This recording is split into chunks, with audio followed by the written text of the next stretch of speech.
সংসদের চিঠি পেলে এমপি গাজী নজরুল ইসলামের ব্যাপারে সিদ্ধান্ত নেবে ইসি। শাস্তির দাবিতে সাতক্ষীরায় দ্বিতীয় দিনের মতো বিক্ষোভ।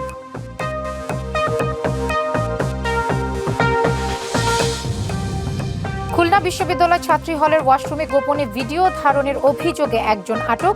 প্রশাসনিক ভবনে তালা, ক্লাস পরীক্ষা বন্ধ। এবং নতুন বাজেটে শুল্ক হার বৃদ্ধির প্রভাব বেনাপোল স্থলবন্দরে, কমেছে মাছ আমদানি, রাজস্ব আয়ে নেতিবাচক প্রভাব পড়ার শঙ্কা। শুধু দলের বহিষ্কারের ভিত্তিতে সংসদ সদস্য গাজী নজরুল ইসলামের ব্যাপারে সিদ্ধান্ত নেয়ার সুযোগ নেই। সংসদ থেকে চিঠি পেলে বিচার বিশ্লেষণ করে সিদ্ধান্ত নেবে নির্বাচন কমিশন। দুপুরে রাজধানীর আগারগাঁওয়ে নির্বাচন ভবনে ব্রিফিংয়ে কথা জানিয়েছেন কমিশনার আব্দুর রহমানেল মাসউদ। তিনি বলেন, সংবিধান অনুযায়ী স্পিকারের মাধ্যমে সংসদের চিঠি পেলে আইন অনুযায়ী ব্যবস্থা নিতে পারে কমিশন। এছাড়া স্থানীয় সরকার নির্বাচন প্রসঙ্গে বলেন, পৌরসভা ও ইউনিয়ন পরিষদের ভোট দিয়ে স্থানীয় সরকার নির্বাচন শুরু করতে চায় ইসি।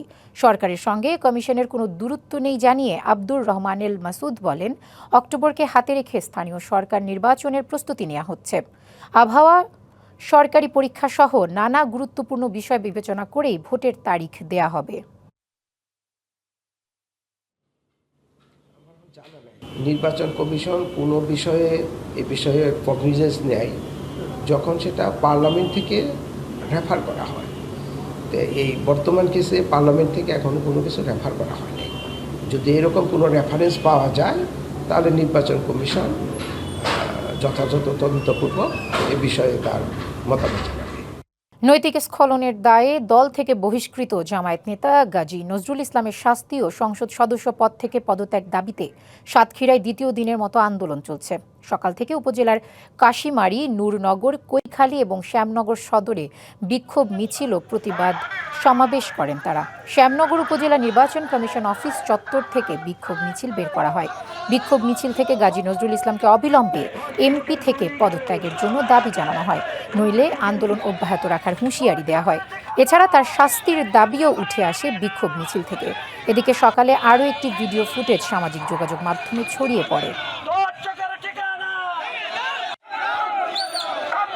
খুলনা বিশ্ববিদ্যালয়ের বিজয় 24 হলের ছাত্রীদের ওয়াশরুমে গোপনে ফোন রেখে ভিডিও ধারণের অভিযোগ উঠেছে।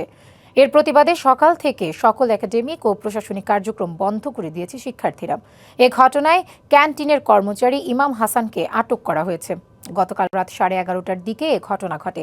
শিক্ষার্থীদের অভিযুক্ত ব্যক্তি দীর্ঘদিন ধরে হলের ওয়াশরুমের ভেন্টিলেটরের ফাঁক দিয়ে গোপনে ভিডিও ধারণ করে সেগুলো বিভিন্ন টেলিগ্রাম গ্রুপে ছড়িয়ে দিতেন।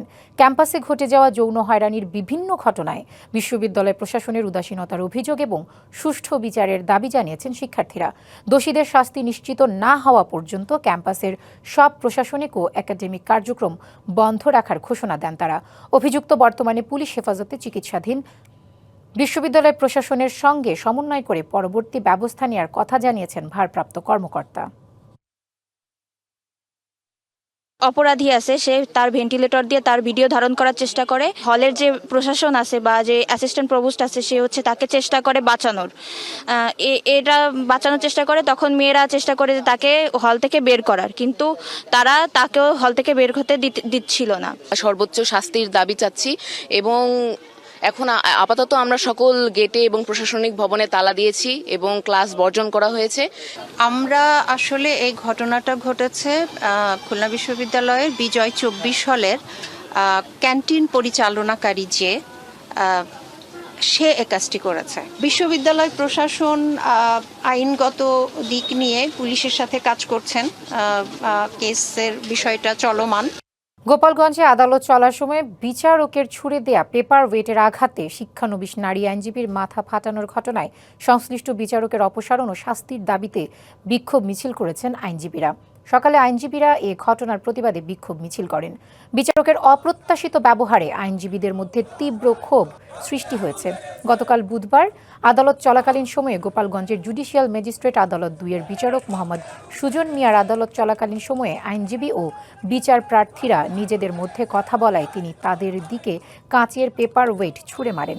এতে শিক্ষানবিশ নারী আইনজীবী সাবিহা সুলতানার মাথায় লেগে তার মাথা ফেটে যায়।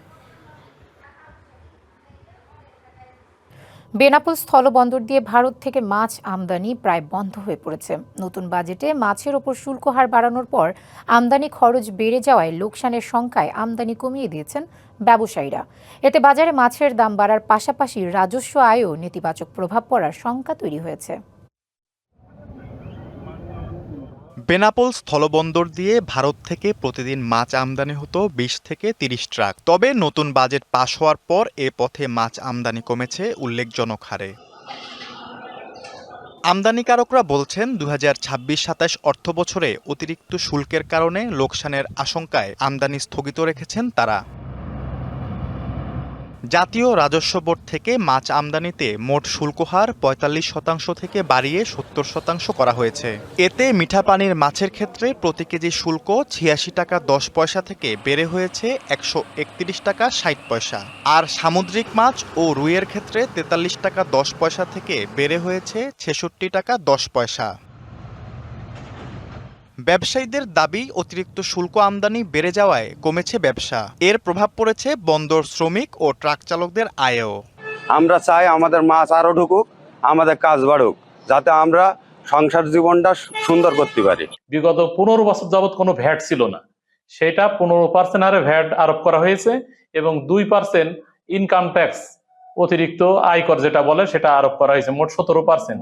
এই মাছ না আসার কারণে ধরেন ট্রান্সপোর্টের আমাদের অনেক সদস্যই মাছের গাড়িগুলো দিত, তারা বেকার হয়ে যাচ্ছে।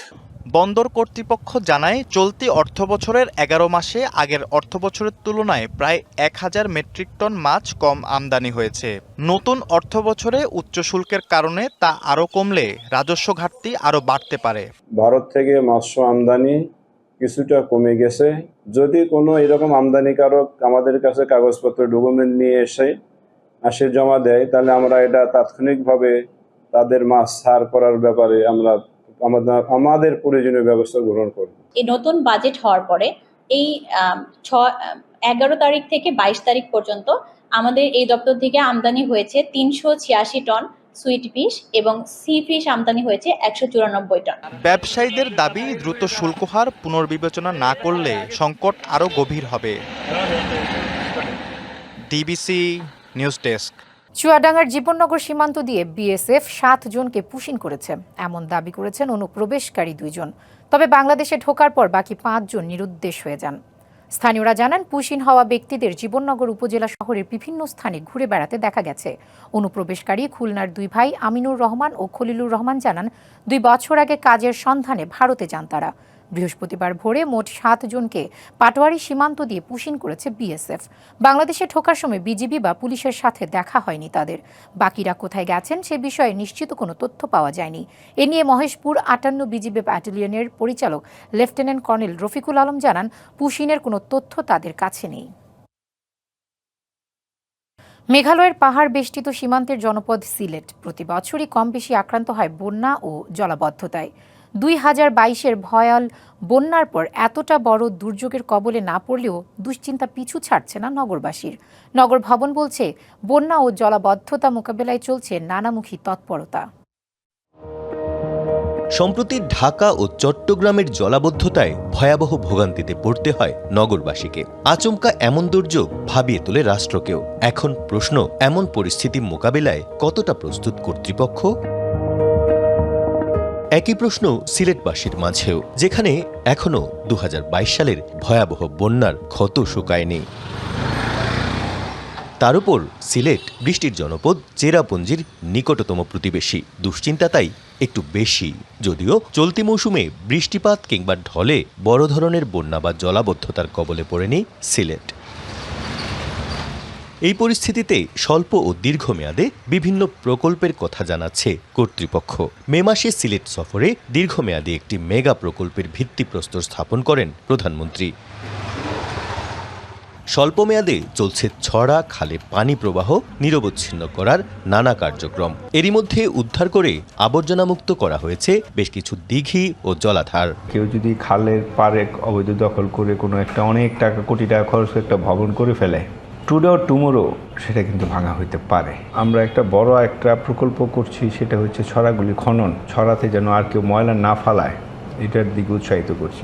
খোলা পুকুরটা আমরা পরিষ্কার করেছি এবং সামনের দিনগুলোতে আরও যে সকল জলাশয়গুলো আছে যেগুলো বর্জ্য বা কচুরিপানায় এখন ভরা, সেগুলোতে আমরা অবশ্যই পরিষ্কার করব। সমান্তরালে থেমে নেই দখল দূষণ, তবে জলাবদ্ধতা ও দূষণের ভোগান্তি থেকে মুক্তির কথা ভাবছেন খোদ নাগরিকরাই। ছড়া কিছু আটাইল আছে, কিন্তু যখন পানি ফুলা দেয় তখন আমরা এদিকে পানি ছড়া গিয়া বইরে গিয়া বাড়ি ঘর মানুষের পানি উঠে যায়। রাস্তার ড্রেনের ময়লা আবর্জনা, কেউ রাস্তার খান্দাত বাথরুম করিয়া বিভিন্ন ময়লা, এখন এই পানিগুলা দূষিত হয়ে গেছে। বস্তাটা লইবা ফালাইলো শেষ গেল কি, এগুলো কেউ আপনার জয় করে না, আপনার অভিযোগ জানায় না, যার কারণে গিয়ে এটা লাগানো হয়।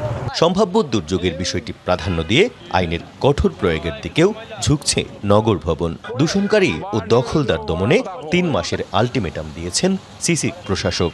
আমরা চাই যে সিলেট শহরটাকে একটা দূষিত মুক্ত পানি প্রবাহ চালু করা এবং ছড়াগুলোকে পুনরুদ্ধার করা, সেই কাজগুলো আমরা শুরু করেছি, সেটা অব্যাহত থাকবে। পরিবেশ কর্মীরা মনে করেন প্রকল্পের সৌন্দর্য বর্ধনের নামে ছড়া ও খালগুলোকে ইটপাথরে আবদ্ধ করলে হতে পারে হিতে বিপরীত। সৌন্দর্য বর্ধনের নামে যদি দিঘির চতুর্দিকে পাকা করা হয় বা ছড়ার চতুর্দিকে পাকা করা হয়, সেটি অনেক সময় বিজ্ঞানসম্মত না।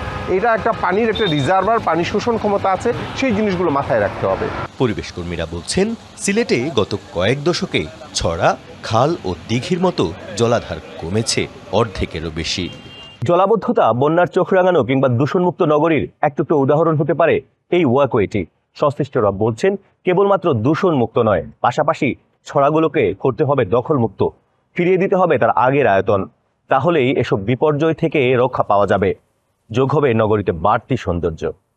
প্রত্যুষ তালুকদার, ডিবিসি নিউজ, সিলেট। চুয়াডাঙ্গায় একটি বাস উল্টে একই পরিবারের 7 জন সহ অন্তত 19 জন আহত হয়েছেন। এদের মধ্যে 6 জনের অবস্থা আশঙ্কাজনক। পুলিশ ও প্রত্যক্ষদর্শীরা জানান, সকালে রয়্যাল এক্সপ্রেসের বাস সরোজগঞ্জ বাজারে পৌঁছানোর পর সড়কের পাশে গাছে ধাক্কা লেগে উল্টে যায় বাসটি। এতে নারী ও শিশুসহ 4 জন গুরুতর আহত হয়েছেন। আহতদের মধ্যে একই পরিবারের নারী, শিশুসহ 7 জন রয়েছেন। আহত সবাইকে চুয়াডাঙ্গা সদর হাসপাতালে ভর্তি করা হয়। এছাড়া 3 জনকে উন্নত চিকিৎসার জন্য ঢাকা মেডিকেল কলেজ ও রাজশাহী মেডিকেল কলেজ হাসপাতালে পাঠানো হয়েছে। এছাড়া নেত্রকোনা মোহনগঞ্জ সড়কে কান্দুলিয়ায় ট্রাক চাপায় 1 জন নিহত হয়েছেন। এদিকে সিরাজগঞ্জের রায়গঞ্জে ট্রাক চাপায় এক মাছ ব্যবসায়ী নিহত হয়েছেন।